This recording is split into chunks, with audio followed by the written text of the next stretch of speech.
সংসার সাজানোর ইচ্ছা প্রতিটা মেয়েরই থাকে, আর আমিও যথা একটি মেয়ে। সো আমার ইচ্ছাটাও ভিন্ন কিছু না। প্রত্যেক দিনই নতুন সংসারের নিত্য প্রয়োজনীয় কিছু না কিছু অ্যাড হতেই থাকে, আর এই অ্যাড হওয়াটাকেই যেন এখন স্বপ্ন মনে হয়। হ্যালো, আসসালামু আলাইকুম সবাইকে। কি অবস্থা সবার, কেমন আছেন? সানফ্লাওয়ার্স ডায়েরির নতুন একটি ভিডিওতে সবার স্বাগতম। সকালবেলা ঘুম থেকে উঠেই আমি বিছানাপাটি সব কিছু পরিপাটি করে গুছিয়ে নিয়ে আমার গাছদেরকে পানি দিয়ে দিচ্ছিলাম। আর যেদিন গাছদেরকে পানি দিই সেদিন আমার মনে হয় গাছদের সাথে গল্প করার দিন। আমি প্রতিটা গাছে পানি দিই আর অনেক গল্প করি। সেদিন যদিও আমার একটা নতুন গন্তব্য ছিল, সেদিন ভেবেছিলাম যে কিছু ফটোশ্যুট করব আর আমি আমার একটা গন্তব্যস্থলে যাব। যদিও আপনাদেরকে ছাড়া যাব না, আপনাদেরকে নিয়েই যাব। আর আমি শুরুতেই সেদিন হচ্ছে যে কিছু ফটোশ্যুট করে নিচ্ছিলাম আমার এই আবায়াটা আমি সানায়া পেজ থেকে নিয়েছি। আপনাদের পছন্দ হলে আপনারা কিন্তু পেজে ইনবক্স করতে পারেন। আর এই তো আমি চলে যাচ্ছি আমার গন্তব্যতে, আর গন্তব্যতে পৌঁছেও গিয়েছি। সেদিন আমি গিয়েছিলাম মাধবী মার্টে।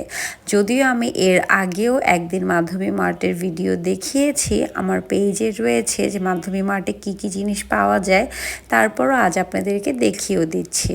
বহু থিমের আপনারা যাই চান না কেন মাধবী মার্টে কিন্তু আপনারা পেয়ে যাবেন।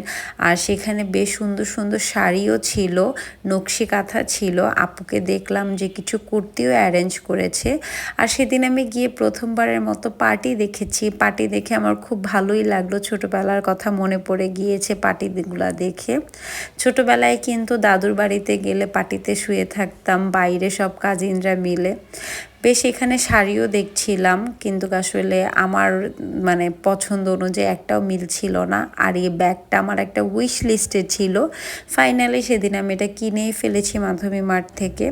মাধবী মার্ট থেকে আমি আরও অনেক কিছু কিনেছি, টুকিটাকি কিছু প্লেসম্যাট কিনেছি, একটা হচ্ছে যে ট্রে কিনেছি। আপনারা চাইলে সেগুলো আমি একদিন দেখাতে পারি আপনাদেরকে আরেকটি ভিডিওতে। আমি মাধবী মার্টে সেদিন কুর্তি দেখে ভাবলাম যে একটু দেখি, বাট কুর্তিগুলো সব সেম প্যাটার্ন হওয়াতে হচ্ছে যে আমার তেমন একটা ভালো লাগছিল না। বাট খুবই কমফোর্টেবল কাপড়ের মধ্যে ছিল কুর্তিগুলো। আপনারা যদি কেউ যান তাহলে অবশ্যই ভিজিট করে চেক আউট করে দেখতে পারেন যে ওদের এই কুর্তিগুলো কেমন। আর আমাকে অবশ্যই জানাবেন যদি কেউ আমার ভিডিও দেখে মাধবী মার্টে যান। আর সেদিন ছিল আমার গ্রসারি ডেও, আমি হচ্ছে যে সব কিছু একসাথে একই দিনে হচ্ছে প্ল্যান করে ফেলেছি। গ্রসারি শেষ করে বাসায় এসে সব রেখেই দেখি যে দৌড়ে চলে আসছে আমি কি এনেছি এগুলো দেখার জন্য।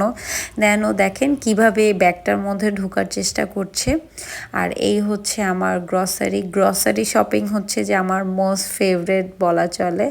আর দেখেন বিড়াল পালা যে কত সহজ। এই ঘর সাজানোর মধ্যে ঘর ভাঙার মানুষেরও কিন্তু অভাব নেই। যদিও মানুষের বদনজর থেকে আল্লাহ মাফ করুক। আর আমার এই প্রাণীগুলা যা করে, ওরা এত দুষ্টামি করে, ওরা দুইজন এত দুষ্টামি করে, আমি বলে আপনাদেরকে শেষ করতে পারবো না। যে দেখেন কিভাবে লটকায় আছে, ওদের জন্য আমি জানালাও পর্যন্ত খুলতে পারি না, ওরা এইরকম করে। আমি রাতে কিছু রান্না টান্না করে ডিনার করে নিয়েছি। আর আমি সেদিন ডেজার্ট হিসেবে গাজরের পায়েস বানিয়েছিলাম, ভেবেছি একদিন আপনাদের সাথে শেয়ার করব। এই তো আমার ছোট্ট একটা ডেইলি ভ্লগ। কেমন লাগলো আপনাদের জানাবেন। আল্লাহ হাফেজ।